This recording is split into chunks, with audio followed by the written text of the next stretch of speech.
സുധീഷിനോട് സുഭാഷ് പോയ കാര്യത്തെക്കുറിച്ച് ചോദിക്കുമ്പോൾ സുധി പറയും, ഞാനിങ്ങനത്തെ എന്തെങ്കിലും കാര്യം ചെയ്യാൻ പോകുമ്പോൾ ഒരു തടസ്സം എപ്പോഴും ഉണ്ടാവും.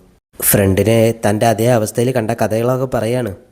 ഹരീഷ് പറയും, അത് കുഴപ്പമില്ല, 6 മാസം വരെയല്ലേ വെല്ലുവിളിച്ച സമയം. സുധീഷ് പറയും, അപ്പോഴത്തെ വിഷമത്തിന് ഞാൻ അങ്ങനെയൊക്കെ പറയുന്നതെന്നുള്ളൂ, അത് വെല്ലുവിളിയൊന്നും അല്ല.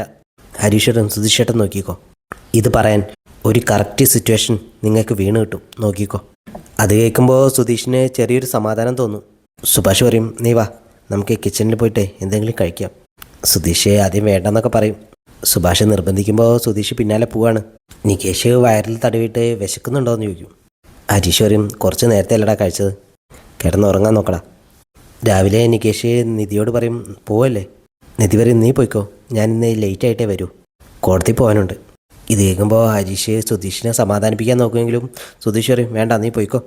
ഹരീഷ് സുഭാഷിനോട് പറയും, ഞാൻ നികേഷിനെ ഇറക്കിയിട്ട് ആ വഴി വർക്ക്ഷോപ്പിലേക്ക് പോവാണേ. നിധി സുധിയോട് ചോദിക്കും, പോവല്ലേ നമുക്ക്. സുധി പറയും, ഞാനൊന്ന് മുഖം കഴുകിയിട്ട് വരാം. സുഭാഷ് വന്ന് നിധിയോട് പറയും, വല്ലാത്ത സങ്കടമാണ്. നിധിക്ക് എന്താ സുഭാഷ് ഏട്ടാ? അല്ല, നമ്മുടെ വീട്ടിൽ ഇങ്ങനെ ഓരോന്നും ഉണ്ടാവുക എന്ന് പറയുന്നത്. നിധി പറയും, ഇതൊക്കെ സർവ്വസാധാരണമല്ലേ, ഒന്നാമത് ഇത് ശരിക്കുള്ളൊരു കല്യാണമല്ലല്ലോ. സുഭാഷ് പറയും, നിങ്ങൾ രണ്ടുപേരും ഒരുമിച്ച് ജീവിക്കണമെന്ന് ഞങ്ങൾ ഒരുപാട് ആഗ്രഹിച്ചിട്ടുണ്ട്. നിധി പറയും, എനിക്ക് സുധിയോടും സുധിക്ക് എന്നോടും അങ്ങനെ ഒരു ഇഷ്ടമില്ല. സുഭാഷ് ഏട്ടനെയൊക്കെ കാണുന്നത് പോലെ ഞാൻ സുധിയെ കണ്ടിട്ടുള്ളൂ. ഇതൊക്കെ പുറത്തുനിന്ന് കേൾക്കുന്നുണ്ട് സുധി. സുഭാഷിനോട് നിധി പറയും, സുധീഷിന് നല്ലൊരു പെൺകുട്ടിയെ കിട്ടും. സുധി അകത്തേക്ക് വന്നിട്ട് നിധിയോട് പറയും, പോവല്ലേ നമുക്ക്. അവർ കോടതിയിലെത്തി അവരുടെ വക്കീലിനെ കാണും. വക്കീൽ പറയും, ഫസ്റ്റിലെ കേസ് തന്നെ നിങ്ങളുടേതാ, പേര് വിളിക്കുമ്പോൾ അങ്ങോട്ട് ചെന്നാൽ മതി. ഒപ്പിടുമ്പോൾ വരെ സുധിക്ക് വല്ലാത്ത വിഷമമാണ്. സുധി എങ്ങനെയൊക്കെയോ ആ ഡോക്യുമെൻറ്റ്സൊക്കെ സൈൻ ചെയ്ത് കൊടുക്കും.